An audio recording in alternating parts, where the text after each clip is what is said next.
तो एक covalent bond जब कभी भी ऐसे दो एटम के बीच में बनता है जिसकी इलेक्ट्रोनेगेटिविटी लगभग सेम है या फिर तो बहुत कम डिफरेंस है इलेक्ट्रोनेगेटिव में, लाइक नेगेटिविटी में, तो जो शेयर्ड इलेक्ट्रॉन होते हैं वो बॉन्ड के एग्जैक्टली बीच में होते हैं, बॉन्ड के एग्जैक्ट सेंटर में होते हैं। जैसे कि H और H के बीच का बॉन्ड देख लो या फिर Cl और Cl के बीच का बॉन्ड देख लो, दोनों की इलेक्ट्रोनेगेटिविटी सेम है। ये एटम की जो इलेक्ट्रोनेगेटिविटी है वही इस एटम की भी इलेक्ट्रोनेगेटिविटी है, दोनों सेम ही एटम है इसलिए सेम ही इलेक्ट्रोनेगेटिविटी होगी। और दोनों ने जो मिलके अपने इलेक्ट्रॉन शेयर किए हैं वो एग्जैक्टली बॉन्ड के सेंटर में होंगे, ठीक है। और ऐसे बॉन्ड्स को हम लोग नॉन पोलर कोवैलेंट बॉन्ड बोलते हैं क्योंकि इन पे कोई चार्ज सेपरेट नहीं होता। लेकिन अगर तुम लोग ऐसे दो एटम के बीच में कोवैलेंट बॉन्ड बना रहे हो जिनके बीच में लार्ज इलेक्ट्रोनेगेटिविटी डिफरेंस है, ह्यूज इलेक्ट्रोनेगेटिविटी डिफरेंस है, जैसे कि H और Cl, तो क्या लगता है बच्चों, तुम लोग को लगता है कि इलेक्ट्रॉन बीच में ही रहेगा एग्जैक्ट इस बार भी जैसे वो पहले था? जो शेयर्ड इलेक्ट्रॉन है क्या लगता है वो बीच में ही रहने वाले हैं कि किधर और रहेंगे? सर नेगेटिव साइड पे ज्यादा अट्रैक्ट। यस, जो इलेक्ट्रोनेगेटिव एटम है वो अपनी तरफ पे ज्यादा पुल कर लेगा और उसकी तरफ को ज्यादा रहेंगे, ठीक है। तो याद रखना बच्चों, एक कोवैलेंट बॉन्ड जो होता है जब दो ऐसे एटम के बीच में बनता है जिनकी इलेक्ट्रोनेगेटिविटी सेम है या फिर बहुत कम डिफरेंस है, तो बिल्कुल इलेक्ट्रॉन बॉन्ड के सेंटर में होते हैं।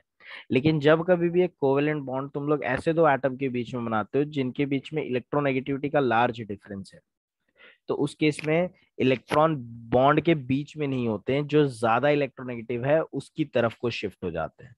और जिसकी तरफ को शिफ्ट हो जाएंगे उसके अराउंड इलेक्ट्रॉन का भीड़ जो है, इलेक्ट्रॉन का क्राउड और इलेक्ट्रॉन की डेंसिटी जो है बढ़ जाती है, जिस वजह से ये वैसे तो नेगेटिव नहीं है क्योंकि इलेक्ट्रॉन लिया नहीं है इसने, लेकिन क्योंकि इलेक्ट्रॉन की भीड़ बन गई, बढ़ जा रही है इसके आसपास, तो ये बाहर से पार्शियली नेगेटिव दिखने लगता है।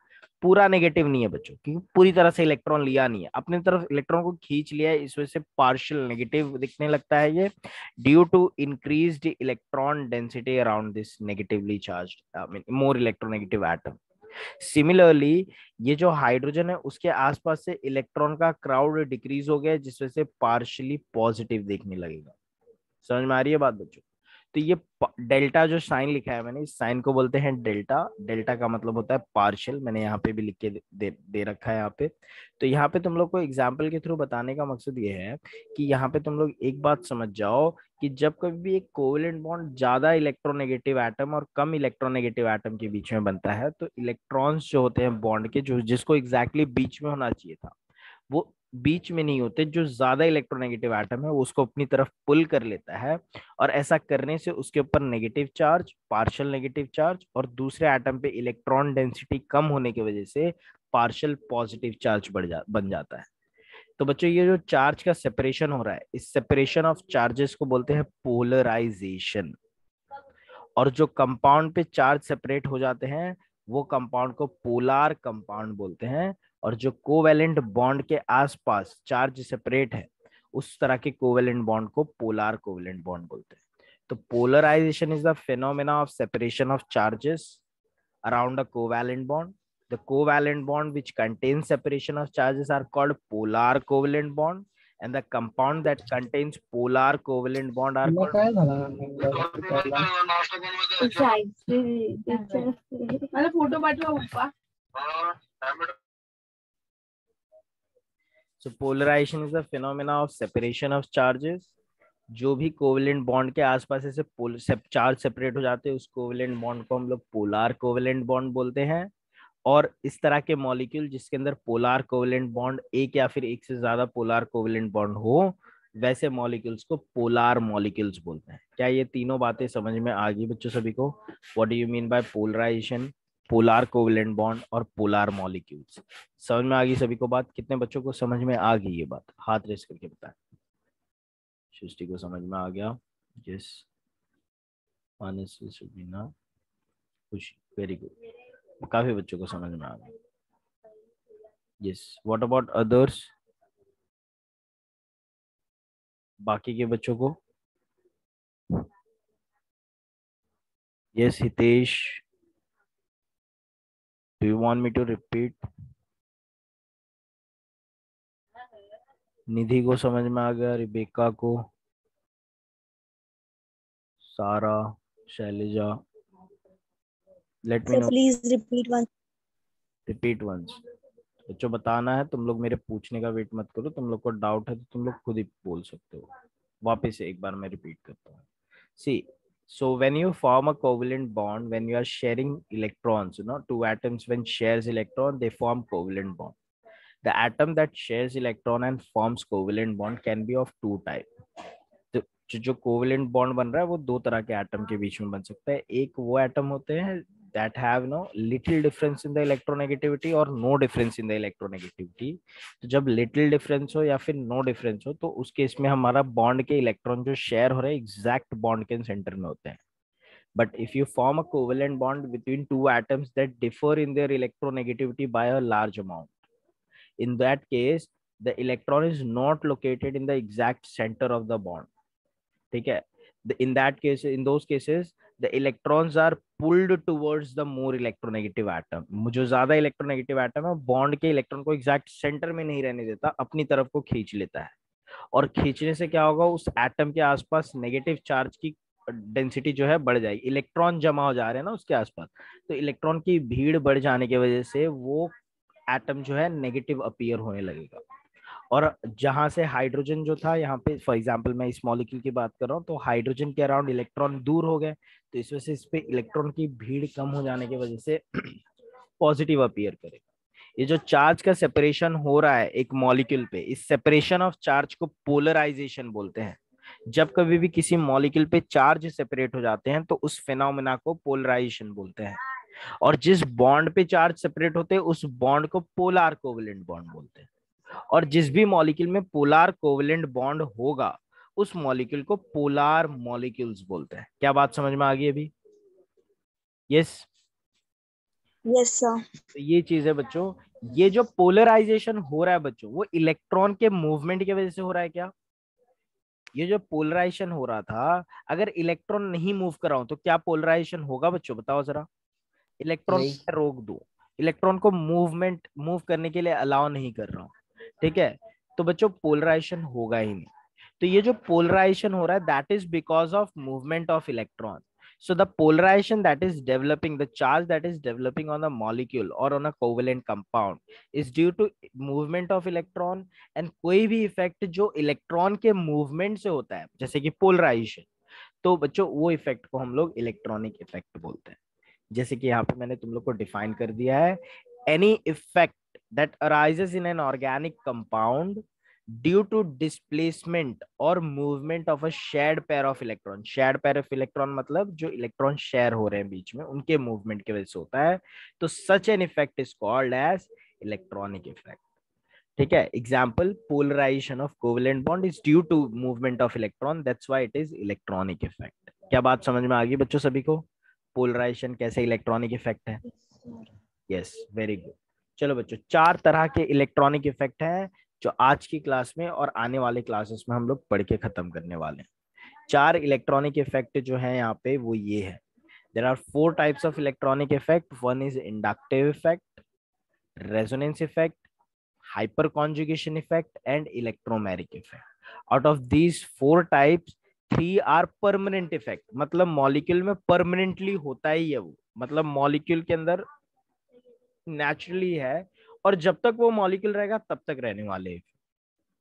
जबकि इलेक्ट्रोमैरिक इफेक्ट नेचुरली नहीं होता, हम इंड्यूस कराते हैं बाहर से रिएजेंट वगैरह डाल के, और फिर ये इफेक्ट जो है रिएजेंट निकालने पे वापस से चला भी जाता है। तो this is a temporary effect because ये इफेक्ट थोड़ी देर के लिए अराइज होता है। Let's start with the first electronic effect, inductive effect, जिसको ट्रांसमिशन इफेक्ट भी बोलते हैं। क्या सभी को स्क्रीन दिख रही है बच्चों? इंडक्टिव इफेक्ट दिख रहा है यहाँ पे? Yes sir. यस, को ट्रांसमिशन इफेक्ट भी बोलते हैं। Yes, sir. What do you mean bye transmission effect? जो ऊपर पोलराइजेशन पढ़ा ना बच्चों तुम लोगों ने, अगर वैसे ही पोलराइजेशन किसी कार्बन कंटेनिंग कंपाउंड में हो रहा है, बड़े से कार्बन कंटेनिंग कंपाउंड में हो रहा है, जैसे कि यहाँ पे देखो एक Cl लगा दिया, तो बच्चों तुम लोग को नहीं लगता जिस तरह से हाइड्रोजन से क्लोरीन अपना इलेक्ट्रॉन पुल कर ले रहा था अपनी तरफ, तो कार्बन से भी ले लेगा इलेक्ट्रॉन, और इस वजह से कार्बन क्लोरीन पे डेल्टा नेगेटिव और कार्बन पे डेल्टा पॉजिटिव चार्ज आएगा? होगा कि नहीं? ये भी तो हो सकता है ना, इलेक्ट्रॉन का डिस्प्लेसमेंट क्लोरीन की तरफ हो जाए और कार्बन पे पॉजिटिव आ जाए और क्लोरीन पे नेगेटिव आ जाए। तो ये जो चार्ज डेवलप हो रहा है, जो सेपरेशन ऑफ चार्ज हो रहा है, जो पोलराइजेशन हो रहा है कोवेलेंट कंपाउंड का कार्बन वाले ऑर्गेनिक कंपाउंड में, वो पोलराइजेशन को इंडक्टिव इफेक्ट बोलते हैं। Basically inductive effect is observed in organic compound and this is only around sigma covalent bond. याद है बच्चों सिग्मा और पाई बॉन्ड सभी को पढ़ाया था मैंने, क्या सब लोग याद कर पा हाँ रहे हो? Sir. Sigma Yes, bond sir. is a covalent bond which is formed due to axial overlapping of orbital. Actually जब overlapping हो जाते हैं orbital के तो sigma bond बनता है, और अगर laterally overlapping कर रहे हैं मतलब side by side overlapping कर रहे हैं तो pi bond होता है। ठीक है, तो एक्चुअल ओवरलैपिंग से जो सिग्मा बॉन्ड बन रहे हैं बच्चों, sigma bond generally single bond, single covalent bond जो होते हैं, सिंगल बॉन्ड जो होते हैं ज्यादातर वो सिग्मा बॉन्ड होते हैं। तो जब कभी भी तुम लोग का सिंगल कोवेलेंट बॉन्ड के अराउंड पोलराइजेशन हो जा रहा है, पोलराइजेशन मतलब चार्ज का सेपरेशन हो जा रहा है due to displacement of electron towards more electronegative atom, ठीक है, bonded through sigma covalent bond, then that effect is called as inductive effect। जैसे कि एग्जांपल देखो, ये कार्बन और क्लोरीन के बीच का सिंगल बॉन्ड है। सिंगल बॉन्ड जो होते हैं वो सिग्मा बॉन्ड्स होते हैं, अक्सर सिंगल बॉन्ड जो होते हैं वो सिग्मा बॉन्ड होते हैं। तो ये जो सिग्मा बॉन्ड बन रहा है यहाँ पे कार्बन और क्लोरीन के बीच में, ये मॉलिक्यूल की मैं बात कर रहा हूँ, इसके अंदर तुम लोग देख सकते हो सिंगल बॉन्ड बन रहा है कार्बन और क्लोरीन के बीच में। तो ये सिंगल बॉन्ड में जब कभी भी तुम लोग इलेक्ट्रॉन शेयर करवाओगे बॉन्ड बना के, तो ये इलेक्ट्रॉन बॉन्ड के एग्जैक्ट सेंटर में नहीं रहने वाला। Chlorine being more electronegative, it will pull the electron towards itself, and as a result it will develop partial negative charge, and carbon will develop partial positive charge this time. This displacement of electron towards more electronegative atom causing polarization of this bond, and polarization of sigma covalent bond due to displacement is called inductive effect। क्या बात समझ में आ गई बच्चों सभी को? जब कभी भी एक सिग्मा कोवेलेंट बॉन्ड पे चार्ज का सेपरेशन हो जाता है तो उस इफेक्ट को हम लोग इंडक्टिव इफेक्ट बोलते हैं। ये बात क्लियर होगी बच्चों सभी को? बताओ जरा। Yes, sir. ठीक है, तो याद रखना बच्चों, जरूरी नहीं कि कार्बन से इलेक्ट्रॉन लिए ही जाएंगे, कार्बन भी इलेक्ट्रॉन ले सकता है। याद रखना जो ज्यादा इलेक्ट्रोनेगेटिव है वो इलेक्ट्रॉन लेगा। जैसे CH3Cl में ज्यादा इलेक्ट्रोनेगेटिव Cl था, इसके लिए इलेक्ट्रॉन उसकी तरफ को मूव हो गए, उस पे नेगेटिव चार्ज आ गया। लेकिन ये नीचे मॉलिक्यूल दे रहे हो CH3Li, मिथाइल लिथियम, ये मॉलिक्यूल का नाम है। मिथाइल लिथियम में कार्बन ज्यादा इलेक्ट्रोनेगेटिव है कि लिथियम ज्यादा इलेक्ट्रोनेगेटिव है बच्चों? बताओ जरा। Carbon Carbon. राइट साइड में। ज्यादा कार्बन। इलेक्ट्रोनेगेटिव है। लिथियम एक मेटल है, और मेटल जो होते हैं ज्यादातर इलेक्ट्रोपॉजिटिव होते हैं मेटल, वो इलेक्ट्रॉन लेना नहीं देना जानते हैं। तो लिथियम जो है वो क्योंकि being more electropositive and less electronegative, the carbon is more electronegative here and it will pull the electron towards itself, और अपनी तरफ पुल करके क्या करेगा बच्चों, वो अपने ऊपर नेगेटिव चार्ज डेवलप कर लेगा कार्बन। लिथियम ने इलेक्ट्रॉन जाने दिया तो लिथियम के ऊपर प्लस चार्ज आ जाएगा, पार्शियल प्लस चार्ज। यहाँ पे याद रखना बच्चों, इलेक्ट्रॉन हल्का सा डिस्प्लेस हो रहे हैं, पूरी तरह से ले नहीं रहा है कोई भी। ऊपर भी तुम लोग का क्लोरीन जो है पूरी तरह से ले नहीं रहा है इलेक्ट्रॉन, और नीचे वाले एग्जाम्पल में भी CH3 जो है पूरी तरह से पुल नहीं कर रहा है Li से इलेक्ट्रॉन, सिर्फ थोड़ा सा डिस्प्लेस कर रहा है। इसके लिए कंप्लीट नेगेटिव और कंप्लीट पॉजिटिव चार्ज नहीं देंगे हम लोग, पार्शियल नेगेटिव और पार्शियल पॉजिटिव चार्ज देंगे। क्या बात समझ में आ गई सभी को? इतना समझ में आ गया? Yes, sir. Understood. Yes, था वो इलेक्ट्रॉन विड्रॉ कर रहा था, इसके लिए इसको इलेक्ट्रॉन विड्रॉइंग ग्रुप या फिर -I group, negative inductive group बोलते हैं हम लोग। ठीक है, और Li जो है वो इलेक्ट्रॉन डोनेट कर रहा था, रिलीज कर रहा था, जाने दे रहा था, इसके लिए इसको +I ग्रुप बोलते हैं। -I और +I ग्रुप क्या होते हैं समझ में आ गई बात? एक ग्रुप जो इलेक्ट्रॉन लेगा उसको -I, और जो इलेक्ट्रॉन देगा वो +I। क्या बात समझ में आ गई इतनी? -I+I group differentiate. Yes, sir. बढ़िया बच्चों, अब बात करते हैं different types of inductive effect. Let's first discuss -I effect. तो तुम लोगों ने देखा बच्चों, एक -I ग्रुप हमेशा इलेक्ट्रॉन पुल करता है, जैसे नाइट्रो ग्रुप, NO2 भी एक माइनस इलेक्ट्रॉन विड्रॉइंग ग्रुप है। तो नाइट्रोजन जो है वो इलेक्ट्रॉन पुल कर लेगा कार्बन से, और ऐसा करके वो अपनी तरफ अपने ऊपर नेगेटिव जमा कर लेगा और कार्बन पे पॉजिटिव। यूजुअली कार्बन और कार्बन की इलेक्ट्रोनेगेटिविटी सेम होती है कि नहीं बच्चों? बताओ, दोनों कार्बन अगर एक बॉन्ड बना रहे हैं तो दोनों की इलेक्ट्रोनेगेटिविटी सेम होगी, है ना? तो इलेक्ट्रॉन हाँ। डिस्प्लेसमेंट इलेक्ट्रॉन बॉन्ड के बीच में होने चाहिए। लेकिन क्या हो रहा है बच्चों, एक कार्बन पे जब डेल्टा प्लस आ रहा है तो मतलब उस कार्बन के पास इलेक्ट्रॉन की कमी हो गई है। तो ये इलेक्ट्रॉन क्या करेगा, बॉन्ड से खींचने लगता है। यूजुअली खींचना नहीं चाहिए था, लेकिन ये प्लस चार्ज की वजह से ये कार्बन इन्फ्लुएंस हो रहा है और ज्यादा इलेक्ट्रॉन को अपनी तरफ पुल करेगा। बट डू यू थिंक बच्चों, ये नाइट्रो जितने स्ट्रेंथ से पुल कर रहा था इलेक्ट्रॉन, ये कार्बन भी उतनी ही ताकत से अपनी तरफ पुल करेगा? ऐसा नहीं सर, लगता है नहीं क्या? करेगा। नहीं करेगा, वीक करेगा, राइट। तो जितना प्लस चार्ज ये नाइट्रो जनरेट करवा रहा था इसके ऊपर, वो उसका भी आधा करेगा, पार्शल का भी पार्शल पॉजिटिव करेगा। और ये वाला बदले में दूसरे कार्बन से पुल करेगा जो और वीक होगा, और पार्शल के भी पार्शल का भी पार्शल चार्ज डेवलप होगा। इतना वीक हो गया अब चार्ज कि ये लगभग कार्बन के पास ना के बराबर इलेक्ट्रॉन डिस्प्लेस हुआ है। तो ये अब पुल नहीं होगा, 3 कार्बन के बाद ये इफेक्ट गायब हो जाता है। तो बच्चों ये नाइट्रो ग्रुप ने इलेक्ट्रॉन विड्रॉ करके, तुम लोग को नहीं लग रहा है पूरे कोवेलेंट बॉन्ड में एक ट्रांसमिशन स्टार्ट कर दिया है, एक इलेक्ट्रॉन का डिस्प्लेसमेंट चालू कर दिया? ये नाइट्रो ग्रुप अगर उस कार्बन से इलेक्ट्रॉन पुल नहीं करता तो कार्बन दूसरे से नहीं करता और वो दूसरे से नहीं करता। तो इस तरह से नाइट्रो ग्रुप क्या कर रहा है बच्चों, पूरे चेन में एक इलेक्ट्रॉन के डिस्प्लेसमेंट का चेन स्टार्ट कर दिया है। तो ये जो इलेक्ट्रॉन डिस्प्लेसमेंट चेन हो रहा है due to minus I group is called minus I effect. तो minus I effect is what? It is the displacement of electron arises due to minus I group. Minus I group की वजह से जो electronic displacement पैदा हो जा रहा है बच्चों पूरे चेन में, उस इफेक्ट को हम लोग बोलते हैं minus I effect. Minus I effect समझ में आया क्या बच्चों? सभी को बताओ जरा, कितने बच्चों को ये समझ में आया? हाथ रेज़ करके बता दो मेरे को जरा। माइनस आई इफेक्ट कितने बच्चों को समझ में आया? सिर्फ हाथ रेस करके बता दो। सर आप एक और बार एक्सप्लेन कर सकते एक हैं? और बार करूंगा मैं, लेकिन अभी फिलहाल किसको समझ में आया वो बताएं मुझे। Yes, please raise hand and let me know कि कितने लोगों को समझ में आ गया। 7 बच्चों को, ठीक है। एक और बार बच्चों, जब कभी भी कोई माइनस आई ग्रुप मतलब ज्यादा इलेक्ट्रोनेगेटिव ग्रुप या फिर इलेक्ट्रॉन विड्रॉइंग ग्रुप तुम लोग लगा देते हो अपने ऑर्गेनिक मॉलिक्यूल पे, तो देखो ये मॉलिक्यूल है तुम्हारा, एक मान लेते हैं CH3 CH2 CH2 CH3। ये मॉलिक्यूल है, इसमें कोई इलेक्ट्रॉन विड्रॉ नहीं हो रहा था, सारे खुश थे, किस पे भी कोई चार्ज नहीं था। लेकिन मैंने क्या किया बच्चों, इसका एक हाइड्रोजन हटा के एक मैंने NO2 लगा दिया है। ये NO2 लगते ही NO2 इलेक्ट्रॉन पुल करने लगेगा और अपने ऊपर डेल्टा नेगेटिव डेवलप कर लेगा, इस कार्बन पे डेल्टा पॉजिटिव।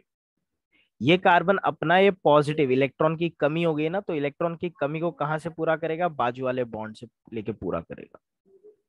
तो और ये ग्रुप क्या करेगा, बदले में इधर से पुल करेगा। अब ये इफेक्ट इतना वीक हो चुका है बच्चों, ये पार्शल के भी पार्शल का भी पार्शल पॉजिटिव चार्ज है जो कि लगभग ना के बराबर विड्रॉ करेगा, और इफेक्ट 3 कार्बन के बाद डिमिनिश हो जाएगा। ये जो पूरा चार्ज डेवलप हो रहा है, ये किसके वजह से हुआ बच्चों? इस ग्रुप की वजह से हुआ ना, NO2 के ग्रुप की वजह से, है कि नहीं? Yes sir. अगर ये नहीं लगता हाँ तो सर। क्या मेरे पूरे चेन में चार्ज डेवलप होता? नहीं होता, राइट। तो ये जो नहीं चार्ज सर। का डेवलपमेंट हो रहा है due to minus I group, जो इलेक्ट्रॉन के डिस्प्लेसमेंट की वजह से जो पूरे चेन में एक तरह से इलेक्ट्रॉन डिस्प्लेसमेंट चालू हो गया। तो ये जो इलेक्ट्रॉन का डिस्प्लेसमेंट चालू हो रहा है माइनस आई ग्रुप की वजह से, इसी डिस्प्लेसमेंट ऑफ इलेक्ट्रॉन को थ्रू आउट द चेन, जो इलेक्ट्रॉन का डिस्प्लेसमेंट स्टार्ट हो गया due to minus I group और इलेक्ट्रॉन विड्रॉइंग ग्रुप, इसी डिस्प्लेसमेंट को हम लोग बोलते हैं माइनस आई इफेक्ट। क्या बात समझ में आ रही है सभी को? अब समझ में आ गया भाई?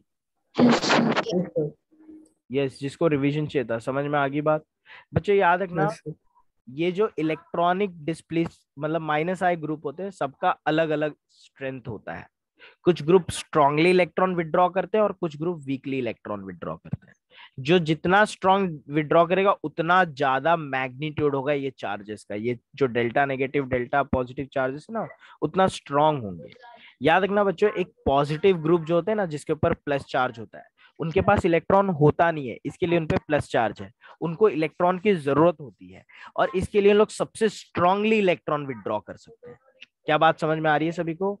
पॉजिटिवली चार्ज ग्रुप जो होते हैं, they can withdraw strongly electron, I mean they can withdraw electrons strongly. Why they can withdraw electrons strongly? Because they are electron deficient, इन लोग के पास इलेक्ट्रॉन की कमी है और इसके लिए इन लोग को इलेक्ट्रॉन चाहिए, जिस वजह से विड्रॉ कर सकते हैं लोग फास्टर। इसके बाद ये ऑर्डर याद रखना है सभी को, ऑर्डर याद रखने में कोई कंजूसी नहीं करनी है, तुम लोग को ये ऑर्डर याद ही रखना पड़ेगा बच्चों। सबसे स्ट्रांगली विथड्रॉइंग होता है NF3, फिर NR3, फिर NO2, SO2, SO3H, cyanide, carboxylic acid, सारे हैलोजन। सारे हैलोजन में सबसे ज्यादा विथड्रॉइंग कौन होगा? फ्लोरीन। क्यों बच्चों फ्लोरीन क्यों विथड्रॉइंग है सबसे ज्यादा सारे सर हैलोजन? उसमें सबसे ज्यादा इलेक्ट्रोनेगेटिव सबसे ज्यादा वही है सर, वो एग्जैक्टली। हैलोजन में। यस, सबसे ज्यादा इलेक्ट्रोनेगेटिव होने की वजह से सबसे ज्यादा विड्रॉइंग टेंडेंसी वही शो करेगा सारे हैलोजेंस के कंपैरिजन में। और फिर आ जाते हैं alkoxy, acyl group, hydroxy, phenyl, ethynyl, और फिर hydrogen. Hydrogen actually border line है, हाइड्रोजन विड्रॉ नहीं करता, डोनेट भी नहीं करता। ठीक है, तो याद रखना। तो ये स्ट्रेंथ इसी तरीके से याद रखना है बच्चों। स्ट्रेंथ तुम लोगों को कैसे भी पता होना ही चाहिए, क्योंकि स्ट्रेंथ जो है उस पर क्वेश्चंस वगैरह पूछे जाएंगे तुम लोगों को। ठीक है, स्ट्रेंथ क्यों याद रखना है थोड़ी देर में तुम लोगों को खुद ही रियलाइज हो जाएगा। ठीक है, तो ये -I ग्रुप का स्ट्रेंथ हो जाता है। अब चलो बात करते हैं +I इफेक्ट के बारे में। तो इलेक्ट्रॉन विड्रॉइंग ग्रुप जो था वो -I इफेक्ट चालू कर दिया थ्रू आउट द चेन। वैसे इलेक्ट्रॉन डोनेटिंग ग्रुप जो होते हैं जैसे मेटल्स, अगर तुम लोग C और Mg बॉन्ड में देखो बच्चों, तो कौन ज्यादा इलेक्ट्रोनेगेटिव है? कार्बन ज्यादा इलेक्ट्रोनेगेटिव है कि Mg ज्यादा इलेक्ट्रोनेगेटिव है? कार्बन। कार्बन ज्यादा इलेक्ट्रोनेगेटिव। मैग्नीशियम तो मेटल है, ठीक है, अल्कलाइन अर्थ मेटल बोलते हैं मैग्नीशियम को। अल्कलाइन अर्थ मेटल होने के वजह से बच्चों ये कम विड्रॉइंग और ज्यादा डोनेटिंग है। Mg इलेक्ट्रॉन डोनेट कर देगा कार्बन की तरफ, कार्बन विड्रॉइंग ग्रुप है तो अच्छे से इलेक्ट्रॉन विड्रॉ कर लेगा, और इस वजह से कार्बन पे माइनस चार्ज लग गया। बच्चों ये ग्रुप नहीं होता तो क्या माइनस चार्ज लगता? कार्बन पे माइनस चार्ज जो आ रहा है वो डेवलप होता अगर ये नहीं Mg? सर, नहीं लगता। नहीं लगता। तो ये नहीं Mg लगता। जो है +I ग्रुप जो है मेरे ऑर्गेनिक कंपाउंड के साथ जुड़ के उसमें इलेक्ट्रॉन का देख रहे हो डिस्प्लेसमेंट चालू कर दिया कि नहीं कर दिया चालू? ये जो इलेक्ट्रॉनिक डिस्प्लेसमेंट पैदा हो रहा है मेरे कंपाउंड में due to donating group, due to Mg, ये डिस्प्लेसमेंट जो हो रहा है इलेक्ट्रॉन का पूरे throughout the chain, it is just because of this Mg। अगर ये नहीं होता तो ये चार्ज डेवलप नहीं होता, इलेक्ट्रॉन डिस्प्लेस नहीं होते। तो जो भी इलेक्ट्रॉन का डिस्प्लेसमेंट इस Mg ने चालू कर दिया है थ्रू आउट द चेन, इसी डिस्प्लेसमेंट ऑफ इलेक्ट्रॉन को हम लोग +I इफेक्ट बोलते हैं। क्यों +I इफेक्ट बोलते हैं? क्योंकि एक +I ग्रुप ने इसको स्टार्ट किया, इसके लिए इलेक्ट्रॉन डोनेटिंग ग्रुप ने स्टार्ट किया है, इसके लिए +I इफेक्ट बोलते हैं। तो +I इफेक्ट क्या होता है बच्चों? It is the displacement of electron in a covalent compound or through a covalent bond due to +I group। तो जब कभी भी इलेक्ट्रॉन रिलीजिंग ग्रुप या फिर इलेक्ट्रॉन डोनेटिंग ग्रुप एक हमारे चेन में इलेक्ट्रॉन का डिस्प्लेसमेंट चालू कर दे अपने आप को लगा के मॉलिक्यूल से, तो उस तरह के इफेक्ट को हम लोग +I इफेक्ट बोलते हैं। क्या ये बात समझ में आ गई बच्चों सभी को? Just exactly opposite of -I effect. क्या ये बात समझ में आ गई बच्चों सभी को? Yes sir. ठीक है। +I ग्रुप का स्ट्रेंथ याद रखना बच्चों। एक डोनेटिंग ग्रुप ज्यादा डोनेट करेगा जब उसका स्ट्रेंथ ज्यादा है और ज्यादा चार्ज डेवलप करेगा। तो कैसे पता चलेगा कौन ज्यादा है? वो याद रखना पड़ेगा बच्चों तुम लोगों को। याद रखना बच्चों, जैसे पॉजिटिव ग्रुप लेने का काम करता है वैसे नेगेटिव है अगर किसी ग्रुप के ऊपर चार्ज, नेगेटिव चार्ज का मतलब क्या? उसके पास इलेक्ट्रॉन बहुत ज्यादा है, and that's why it is ready to donate electron. और रेडी टू डोनेट इलेक्ट्रॉन मतलब बहुत स्ट्रॉन्ग +I ग्रुप है। तो negative group generally NH2O- strong होते हैं। और फिर आते हैं हर तरह के alkyl group, tertiary, secondary, primary alkyl group, methyl, deuterium. बच्चों ड्यूटेरियम हैवी आइसोटोप होता है हाइड्रोजन का, और फिर लास्ट में हाइड्रोजन आ जाता है। So this is the strength that you have to remember, that tertiary alkyl group is stronger electron donating than secondary, then primary, then methyl, then deuterium, and hydrogen borderline पे donate भी नहीं करता है और accept भी नहीं करता है। ठीक है, तो ये चीज हो जाती है। तो जो भी चीजें हमने पढ़ी अभी तक इंडक्टिव इफेक्ट के बारे में उसको समराइज करते हैं बच्चों। सबसे पहली चीज कि हम मैंने पहले ही बता दिया तुम लोग को, इंडक्टिव इफेक्ट जो है एक परमानेंट इफेक्ट है। परमानेंट मतलब जब तक तुम्हारा मॉलिक्यूल रहेगा, जब तक एक इलेक्ट्रोनेगेटिव और एक इलेक्ट्रोपॉजिटिव एटम के बीच में जब तक बॉन्ड बना रहेगा तब तक ये इफेक्ट देखने को मिलेगा। The displacement of electron towards more electronegative atom occurs permanently. ऐसा नहीं है कि बच्चों ये कार्बन था, ये क्लोरीन था, क्लोरीन के पास इलेक्ट्रॉन गया, डेल्टा नेगेटिव बन गया, डेल्टा पॉजिटिव बन गया।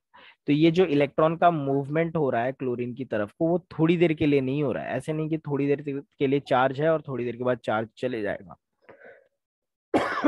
ये ये परमानेंटली हो रहा है बच्चों मॉलिक्यूल में। तो ये जो इलेक्ट्रॉन का डिस्प्लेसमेंट होता है वो परमानेंट डिस्प्लेसमेंट होता है। ठीक है, हमेशा के लिए कार्बन पे पॉजिटिव और क्लोरीन पे नेगेटिव चार्ज होगा। दूसरी बात ये हमने देखी बच्चों कि ये जो इफेक्ट है वो सिर्फ एक ही कोवेलेंट बॉन्ड तक का नहीं था, थ्रू आउट द चेन हो गया था, 3 कार्बन तक का था। देखा कि नहीं देखा बच्चों? देखो ये जो चार्ज का सेपरेशन हो रहा है क्लोरीन के केस में या फिर ये वाले केस में, क्या वो एक ही बॉन्ड तक सीमित है? क्या एक ही बॉन्ड तक लोकलाइज है? क्या वो दूसरे बॉन्ड पे भी चार्ज का सेपरेशन हो रहा है, तीसरे पे भी चार्ज का सेपरेशन हो रहा है? तो एक ही बॉन्ड तक सीमित नहीं है बच्चों, ये throughout the covalent bond up to 3 covalent bond transmit होता है। इसके लिए इसको ट्रांसमिशन इफेक्ट भी बोलते हैं। So it is not confined to the polarization of only one bond, but transmitted up to C3, 3 carbon तक का होता है। क्या ये पॉइंट समझ में आ गया सभी को? सेकेंड पॉइंट, यस ठीक है। चलो, it brings change in the physical property of the compound, also affect rate of reaction. बच्चों इंडक्टिव इफेक्ट से जो चार्ज का सेपरेशन हो रहा है मॉलिक्यूल पे, उस वजह से फिजिकल प्रॉपर्टीज पे बहुत असर पड़ता है। जैसे मैं बात करूं CH3Cl की, तो Cl यहाँ पे डेल्टा नेगेटिव है, CH delta positive due to inductive है। ठीक है, तो ये जो चार्ज डेवलप हो रहा है ना, ये इनकी boiling point, melting point, density, ये सारी प्रॉपर्टीज को, सॉल्युबिलिटी, ये सारी प्रॉपर्टी को डिसाइड करने में, डिटरमाइन करने में मदद करता है। अगर ये चार्ज नहीं हो तो शायद ये प्रॉपर्टी उतनी स्ट्रांग नहीं होंगी। जब ये चार्ज होता है तो प्रॉपर्टी थोड़ी स्ट्रांग हो जाती है। तो फिजिकल प्रॉपर्टीज और केमिकल रिएक्शंस भी देखो बच्चों, जनरली क्या होता है कि जब कोई चार्ज नहीं होता है मॉलिक्यूल पे तो कोई रिएजेंट उस पर अटैक नहीं कर पाता है। जब चार्ज होता है तो रिएजेंट को पता होता है कहाँ पे अटैक करना है और इसके लिए अटैक हो पाता है। तो ये रेट ऑफ रिएक्शन मतलब केमिकल रिएक्शन और फिजिकल प्रॉपर्टी दोनों को अफेक्ट करता है। ठीक है, याद रखना बच्चों, CH बॉन्ड को हम लोग स्टैंडर्ड मान के चलते हैं। मतलब कार्बन और हाइड्रोजन बॉन्ड जो है उनके बीच में जो इलेक्ट्रोनेगेटिव डिफरेंस है, उतना डिफरेंस अगर रहेगा तो चार्ज का सेपरेशन नहीं होगा। कार्बन का इलेक्ट्रोनेगेटिविटी है 2.4 और हाइड्रोजन का 2.2, तो डिफरेंस कितने का है बताओ जरा? 0.2।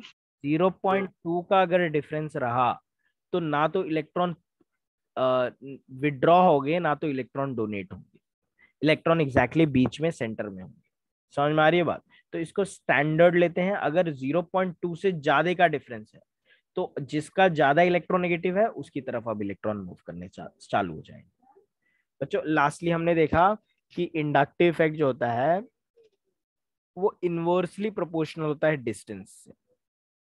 तुम लोगों ने नोटिस किया होगा जैसे जैसे डिस्टेंस बढ़ रहा था वैसे वैसे ये वीक होते चल जाता। पहले पार्शियल पॉजिटिव था, फिर पार्शियल का भी पार्शियल पॉजिटिव था, फिर पार्शियल पार्शियल का भी पार्शियल पॉजिटिव था, उसके बाद तो गायब ही हो गया इंडक्टिव इफेक्ट।